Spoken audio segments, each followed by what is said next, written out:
By the end of this video, you're gonna become a pro at editing. I'm gonna be teaching you all my tips, giving you some tricks of how to use CapCut. So like I said, one of the apps I use is CapCut. I also use this app called Gify to add my little GIFs that I always do in my videos. We're gonna be starting off with step 1, which is just going over all of the basics. For step 1, I'm gonna be teaching you how to input your clips and how to rough cut. To input your clips, you're gonna open up CapCut and you're gonna see a big blue plus sign. Once you click that, you're going to see all your videos that you have. Make sure you allow CapCut to view them. Then you're going to select the videos that you want to use for your video. Once you have that, all your clips are going to be into CapCut. If you're super new at CapCut, I suggest watching a different video to show you the basics of it, like how to split stuff and how to work the app, because I'm just going to be going over how I edit and to make your videos a little bit better with CapCut. So what is a rough cut? A lot of YouTubers do a rough cut because it makes your life so much easier. But I don't really want to make my life easier. I want to go through it the hard way. So I have 2 different ways of how I edit. The one way that I edit is I edit as I go along the video. So let's say I'll edit a portion, then I'll go to the next portion. Basically, as I go through the video, everything's going to be edited. But a different way I'm starting to get more into is rough cutting my whole video and then working through it section by section. By doing this, all of the bulk work will be finished. Then I'll just have to do all of the good stuff towards the end. This helps me because editing isn't going to get so repetitive. It's just going to be doing all the bulk work, and then I get to do all the fun stuff that I like to do. And as I'm doing this, I like to think of the type of vibe of the video. If it's like a vlog, then I typically make it a happier video because I don't know, I feel like vlogs are supposed to be more upbeat and happy. Whereas if it's something like this, like a sit down video, tutorial, then I keep it more chill. That way it's easier to watch through and relaxing. Something else that makes things easier to watch through is music, which brings me to step 2, where we are getting fancy. These are all the things we're going to be going over. I'm going to be splitting them up into different breakdowns. That way you could skip around to any part of the video that you need, like where to find music, how to do jump cuts, stuff like that. So step 3 of the first breakdown is music breakdown. Where do I find my music? So I used to find my music in YouTube Music, but sometimes YouTube Music doesn't really cut it. So I've been experimenting with this website called Thematic, and personally I really like it. I haven't gone back to YouTube Music since. You might be asking, is this gonna be copyright? I thought the same thing, but it actually isn't, surprisingly. There is a free version and a paid version. I use the free version. Thematic is a reliable website. It does not take your email, does not take all that stuff to scam you.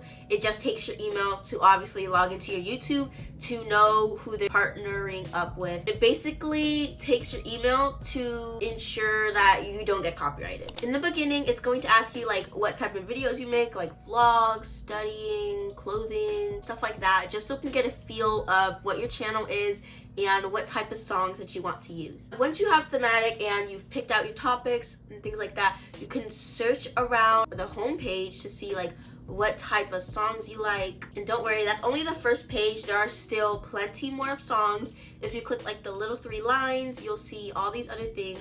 You can see playlists that Thematic has come up with, and you could also see a little library. We could just scroll and see what type of songs you like. By the way, you can follow me to see all types of music that I have saved and all types of music that I've used. If you like the type of music you see in my videos, just search up my YouTube channel name in Thematic. To do this, go to the 3 lines, search up my name, and you should find me. Or you can go to the description down below and check out the songs that I use. Once you find your song that you want, you're going to want to screen record this until the very end. Then you're going to want to click the download button that it has. And since we just screen recorded it, you don't want to download it because you already have it, so you're just going to be wasting more space. You're going to want to copy the link and put it down into your notes. I usually make a category of what video it is and then add all the music that I use. That way I don't get copyrighted, and I can keep track of all the songs I use if I'm working on multiple videos at once. And Thematic uses personalized links, so you cannot go into someone else's description and copy their link. Once you find your video, you're going to want to import it. To import it, you're going to want to click on audio down at the bottom, click extracted, select your video, and it should pop up as a lot of little blue line. This shows when the song is playing. So if you took a while to screen record it, you're gonna see like the flat line. What I would do is scroll over to where the blue line starts, click split to split the two clips. Click on the clips that has no music, and we're going to delete that because we don't want that in our video anymore. Now that we have our selected part of the music, hold down and drag it to where you want it to start. To kind of elevate the music a little bit, I like to use fade in and fade out just so the video flows a little bit more smoothly, and so it's just not like a punch to the face when the music comes. To do this, you're gonna click on your music and it should say fade. You click on that and you have two little lines that you can drag across. At the top it says fade in, so this is how the music is slowly gonna come into your video. The volume's gonna start out from 0 and then slowly come up to 100. And then same thing for fade out, except opposite. It's gonna go from 100 all the way to 0. And once you do that, you basically have all your music down. Music could also help with like the vibe of your video and the cuts. Usually I like to line up my music with the clips that I have. So for example, if there is one beat here, I'll show myself, and then there's another beat, I'll focus on something else. That way people can be more engaged, which this helps with your watch time if you're trying to get some more watch time. Now we're going into the sound breakdown. Where do you find sound effects? Well, CapCut does have a variety of sound effects that you can use for your videos, but if you're trying to look for the more trendy sound effects like the mouse click, the pop sound, the typing effect, and overall just lots of sound effects that you could use for your videos, I would usually search them up on YouTube. Make sure it's not like paid or copyrighted or anything like that. Here are some of my most used sound effects.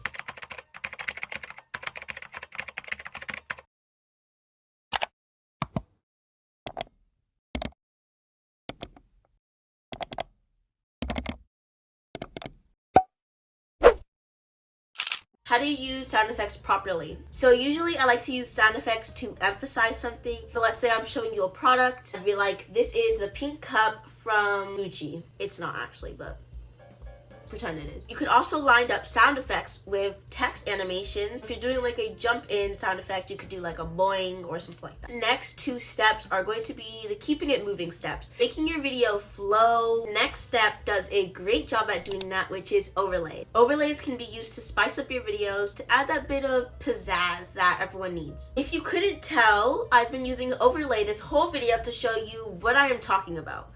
If I was just sitting here talking about how to do these things, you wouldn't really know what to do, and it'd be a lot harder to visualize. You as the viewer are not trying to put any work into watching my video. You're just trying to learn something or be entertained, so you do not want to put any effort into looking up what I'm doing. So usually if I'm presenting a piece of information, I like to use an overlay to help emphasize what I'm trying to say. So for example, let's say I'm talking about my favorite book. I really love Dr. Seuss' Green Eggs and Ham. It's my favorite book.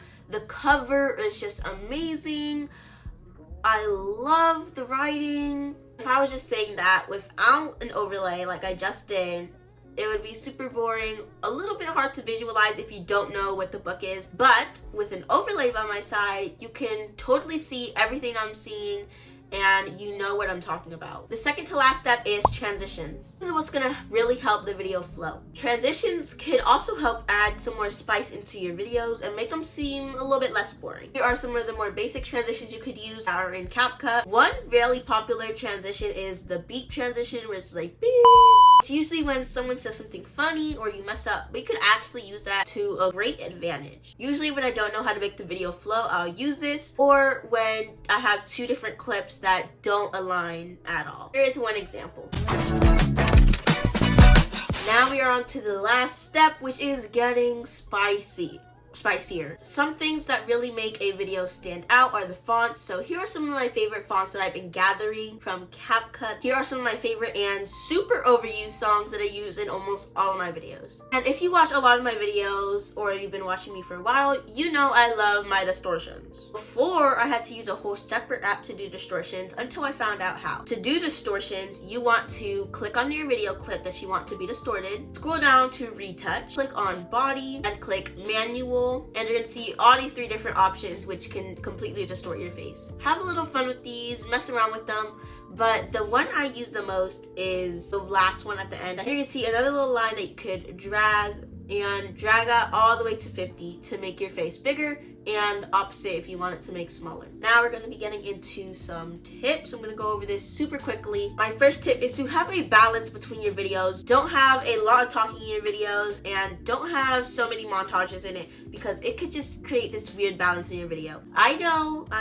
I do this a lot, but I'm trying to get better at it. This mostly happens with the clips that you take. If you don't film too many montages, this could be one of the reasons, which happens to me. My second tip is to add variety into your videos. Make it fun, make it pop, make it good. My third tip is to get straight into the point. I do not want to hear you blabbing on about liking and subscribing and following your TikTok and knowing what we're going to do today, because I already know what we're doing. I saw that by the title and by the thumbnail, so I don't need a third explanation on what we're doing in this video. If you want, make it brief, which is what I do. I just say, today I'm going to be teaching you how to edit, and then boom, I got straight into it. My fourth tip kind of goes in with my third tip. Do not tell people to like and subscribe so early on the Do not tell people to like and subscribe so early on in the video, because it might just pull some people away. Once they've been hanging out with you for a while in the video, then you could ask them, maybe hit the like button and push the subscribe button. But do not flat out say it in the whole 1 minute intro where you haven't even gotten to the video yet. Obviously, you can have it as like a little pop-up, which will be a little bit less obnoxious. So that would be a great alternative to just flat out saying, subscribe. I need more subscribers. Do not overuse text. Do not overuse sound effects, because it could get highly annoying. I do not want to be seeing a transition every 5 seconds. And my last tip is to have a flow in your video. Make it smooth and easy to understand and easy to watch. I really hope this helped you, and let me know, should I do a how I film video? And my actual last tip is to not make the intro too long. You see what I did there?